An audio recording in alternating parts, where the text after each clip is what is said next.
There are names that kill twice, the first time on the battlefield, the second time in the enemy's mind, even before the battle begins. Hannibal Barca killed in precisely this manner. Roman generals were defeated by him before they even saw his army, because they already knew he would do something unexpected. And yet, they couldn't stop him. Roman mothers used his name to frighten their children for 200 years after his death. Roman senators whispered his name. A single man, without a state to back him, without reliable supplies or reinforcements, held the greatest military power of the ancient world in a state of primal terror for 15 years. Why? We'll show you now. 3 moments. 3 times when Rome realized it wasn't dealing with just a general, but with something fundamentally different. To appreciate Hannibal's genius, one must first understand the Roman legion. It was the finest infantry of its time. 3 lines of heavy infantry, iron discipline, and the ability to hold formation under any pressure. The legion didn't break. It pushed forward relentlessly until the enemy scattered. This system worked against everyone. Almost everyone. Because it had one weakness that no one had thought to exploit for 300 years. The legion pushed forward, but only forward. What happened behind it didn't concern it. Hannibal turned this into its tomb. December 218 BC, northern Italy, the Trebia River. Hannibal had just led his army across the Alps, an act of military madness that became legendary. It was November. Snow. 38 elephants. Mountain tribes hurled rocks from above. He lost half his army during the crossing. He arrived in Italy with exhausted, frostbitten, starving soldiers, and immediately began to win. The Roman consul Sempronius Longus was eager for battle. Hannibal knew this. He had spies everywhere, and he had studied the character of every Roman commander as if it were his own. Sempronius was impatient, ambitious, and wanted to win before the other consul could claim all the glory. An ideal victim. On a freezing early morning, Hannibal sent his light Numidian cavalry to provoke the Roman camp, just to charge, shout, and ride away. Sempronius couldn't resist. He raised his entire army, 40,000 men, and sent them in pursuit, without breakfast, across an icy river. In December, the soldiers emerged on the other bank soaked through. Their fingers were numb, shields dragged them down, weapons felt heavy, and that's when Hannibal deployed his true army. The Carthaginian infantry met the Romans head-on, not to defeat them but to hold them in place, simply to stand, maintain contact, and give no quarter. As the freezing legionaries pressed forward, Numidian cavalry swept in from both flanks. They didn't attack the formation directly. They simply engaged the Roman cavalry, sweeping them from the field, depriving the infantry of flank protection. Then, from an ambush in the Roman army's rear, a detachment that Hannibal had hidden the previous evening in an overgrown gully struck. 2,000 men. They had spent the entire night there in the December frost, waiting for this moment. The Roman army was trapped on all sides simultaneously. Infantry pressed from the front. Cavalry cut in from the flanks. Ambushes attacked from the rear.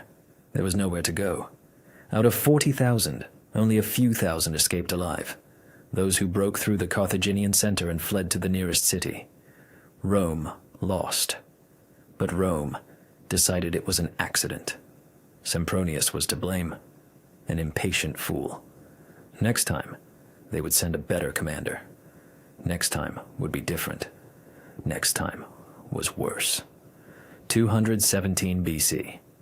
Hannibal advanced deeper into Italy, deliberately and conspicuously plundering everything in his path. He burned villages, drove off livestock, devastated fields.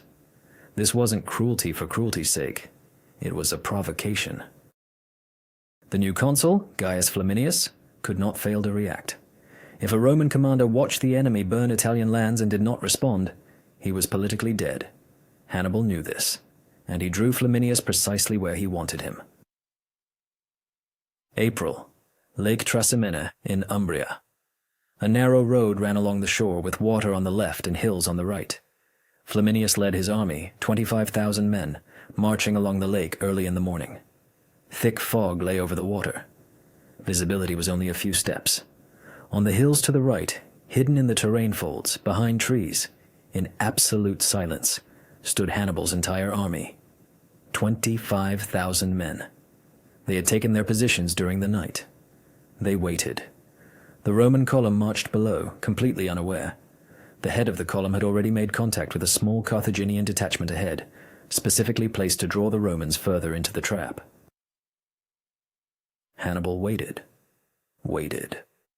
Waited until the entire column was drawn into the narrow corridor between the water and the hills. And then, the signal.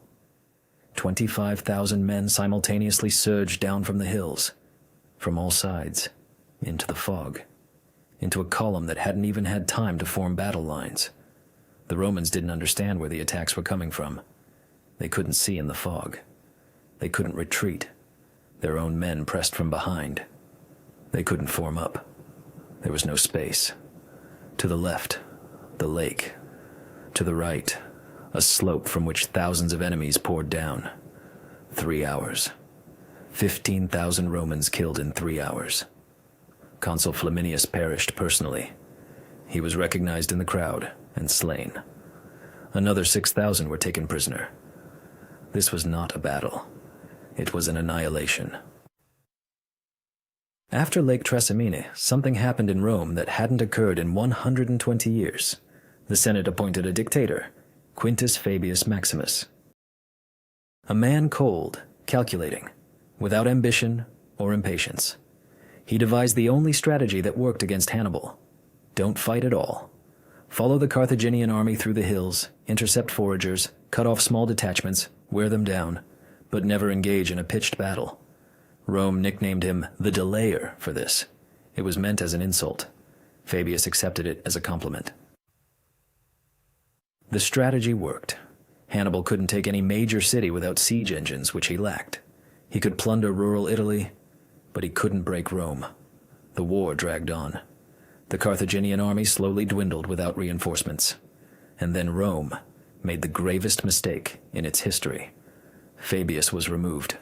The people were tired of caution. Allies complained about their lands being ravaged. Fabius's political opponents said, "We are being plundered," and the dictator merely watches from the hills. This is cowardice, not strategy. Rome elected 2 new consuls, Gaius Terentius Varro and Lucius Aemilius Paulus. Varro was a man of the people, a politician who promised to destroy Hannibal in the first battle. The populace adored him. Hannibal heard of this appointment, and according to ancient authors, he smiled for the first time in a long while.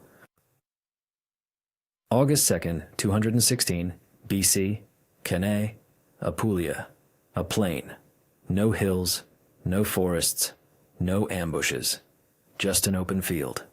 The Romans assembled the largest army in their history, 86,000 men.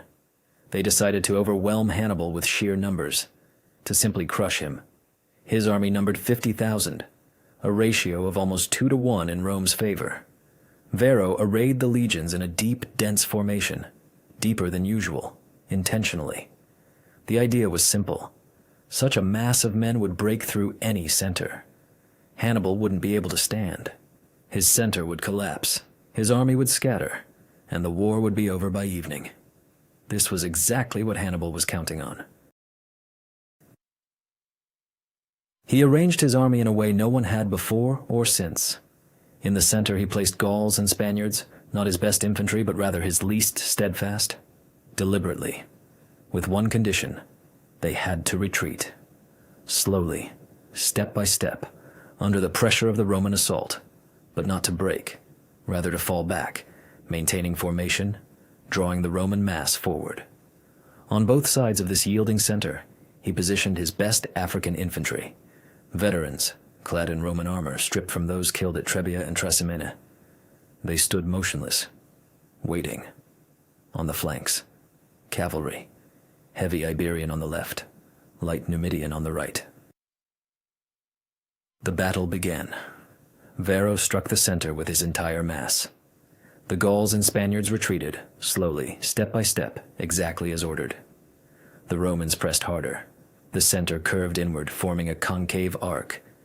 Varro saw this and concluded, "The enemy's center is breaking. Press harder." He committed his reserves to the breach. The entire Roman mass surged into this concave arc, compressing, tightening, losing room to maneuver. This was precisely what Hannibal had been waiting for. At this moment, the African infantry on the flanks turned inward. Not forward, but inward, enveloping the Roman mass from both sides. Simultaneously, the Iberian cavalry on the left swept aside the Roman horsemen, wheeled around, and struck the rear. The Numidians on the right, who had been engaging the Allied cavalry, finally routed them and also turned to attack the rear. 86,000 men found themselves encircled, completely encircled, from all sides, simultaneously. Men couldn't raise their weapons. They were so tightly packed. They couldn't retreat. The enemy was behind them. They couldn't reform. There was no space. They simply stood and died. Ancient sources record, the Carthaginians grew weary of killing, not metaphorically. Literally, soldiers' arms went numb from the continuous work of their swords. Between 60 and 70,000 Romans perished in a single day. Among them were Consul Aemilius Paulus, 80 senators, and 21 military tribunes. Varro fled the battlefield with 70 horsemen. This was the greatest single-day military defeat in Roman history. Perhaps in the history of the Western world altogether. In Rome, women were forbidden to publicly mourn the dead, so as not to break the spirit of the populace. The Senate met in a panic. Hannibal was 3 days' march from the city. And here lies the main question historians have asked for 2,000 years. Why didn't he march on Rome? His best cavalry commander Maharbal told him directly, "Give me the cavalry, and in 5 days you will be dining on the Capitoline Hill." Hannibal refused. Maharbal uttered a phrase that history remembers. "You know how to win, Hannibal, but you do not know how to make use of your victory." Why he stopped is still debated. He lacked siege engines. His army was exhausted. He had hoped that Rome's Italian allies would defect to his side after Cannae. Some did, but not all. Carthage sent no reinforcements. Perhaps he simply didn't believe the city could be taken with the army he had. This moment marked the beginning of the end. Not an immediate end. The war continued for another 13 years. But Rome did what it did best. It didn't break. It didn't sue for peace. It raised new legions. It found a new general, the young Publius Cornelius Scipio, who studied Hannibal's tactics and applied them against the Carthaginians in Africa. In 202 BC at Zama, Hannibal was defeated, for the first time in his life. His own inner circle had turned against him. Scipio had learned from the best. Hannibal fled, wandering among the courts of Eastern kings, helping them wage war against Rome for another 20 years. Even in exile, he remained so dangerous that the Romans sought his extradition. In 183 BC, surrounded in a small Bithynian town, he took poison. The last words attributed to him by ancient authors, "Let us relieve Rome of its fear of waiting for an old man's death." He was right about the fear. 50 years after his death, Roman generals were still studying Cannae, not to understand how to replicate it, but to understand how such a thing was even possible. How one man, with a foreign army, without state support, without siege engines, without reliable supplies, held Rome on the brink of destruction for 15 years. The answer is simple. He understood people better than they understood themselves. Sempronius's impatience, Flaminius's ambition, Varro's overconfidence. Each time he didn't invent a new tactic. He merely gave the enemy the opportunity to destroy themselves, by their own hands, with full knowledge of exactly what would happen. That is true military genius, not strength, understanding.